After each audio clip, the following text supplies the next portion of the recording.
Persuasive, Part 3. Here, you want to use strategy again and restate by arguing. So restate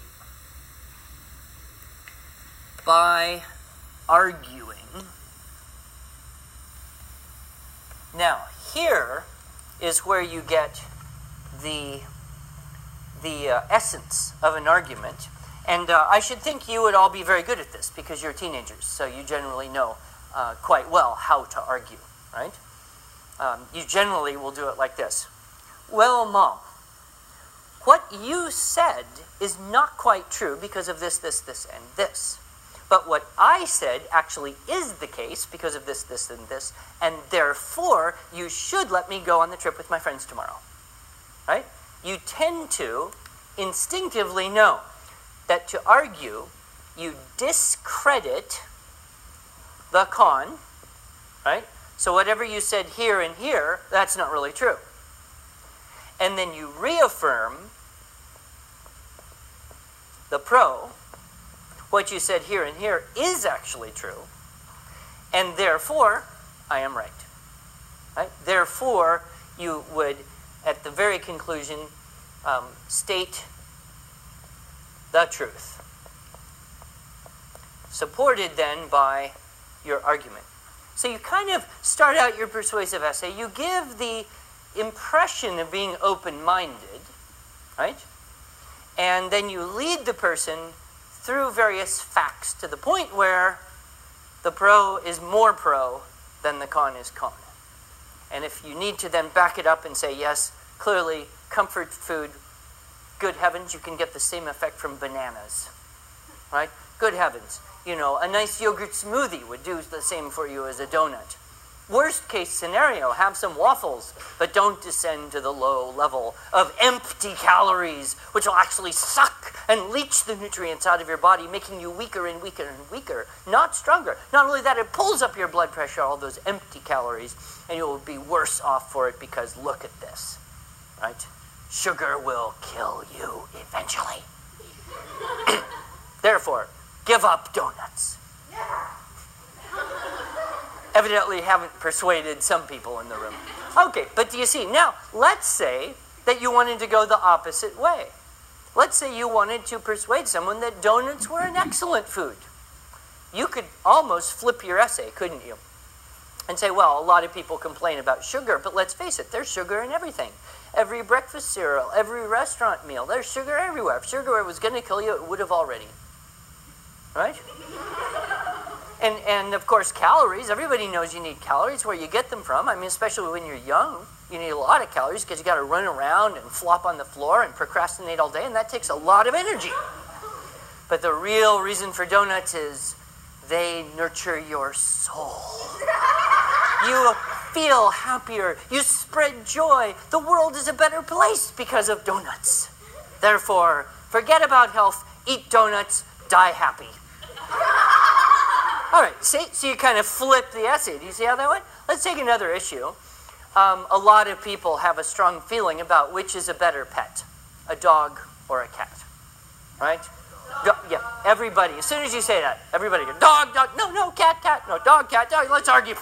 Okay, so it makes a nice issue.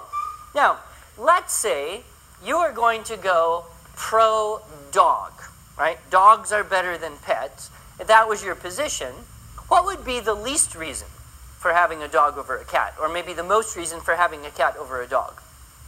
Yeah, Elias? Cats are calmer and you don't have to take them for walks or anything like that. Calm and clean. There you go. Easy, right? Easy. Cats are easy. What's kind of an even thing? Dog and cat, about the same. What do you think? Yeah. Hair. Yeah, they both shed. You know, if you're going to have one, you're going to have hair. If you're going to have the other, you're still going to have hair. Hair is there. All right? And then what's the great reason for a dog over a cat? What would make a dog much better? Jiang. Well, sometimes cats don't want to be around you. And dogs love you. Love and companionship, right? They're personal. Dogs are people too, almost, right? Jeff? And dogs are smarter. Love, companionship, and intelligence. All right. And they're man's best friend. And they're man's best friend. Okay, now, you see how the topics are laid out there. So, if you wanted to go pro-dog, right, you'd say, well, yeah, cats are cleaner and calmer, that's true. But dogs don't have to be messy if you train them, right? Put in that little sliver of doubt. That's an important thing to keep the reader confused. Then, okay, hair, you're going to have hair here, hair there. That's a push. You know, whichever you go, there's hair. But the real big reason is dogs are wonderful companions. They love you, right? Unconditionally. What could be better than that? Everybody needs a dog. Scrap the cat, get a dog. Now, let's say you wanted to argue the other way. How would you structure it? Emily? Cats are usually smaller. All right, cats are... What would be the reason not to have a cat? I think Gianna said it earlier. Cats can kind of... Unfriendly. Yeah, a little bit unfriendly, somewhat aloof, maybe a bit too independent-minded, perhaps. So the cats could be a little bit aloof, right? And dogs are more friendly. You know, dogs are friendly. Hair, that's a push. But the big reason to have a cat instead of a dog is? They're mousers. They're mousers. They're not only clean, they are great predators. And they'll keep your place clear.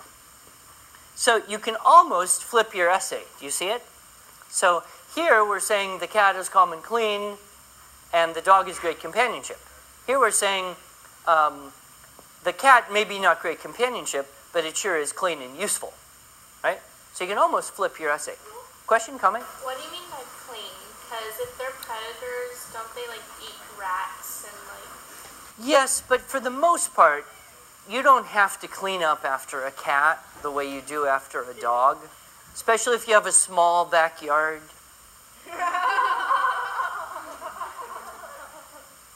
Or worse, you live in an apartment and you have to take the thing out, you know.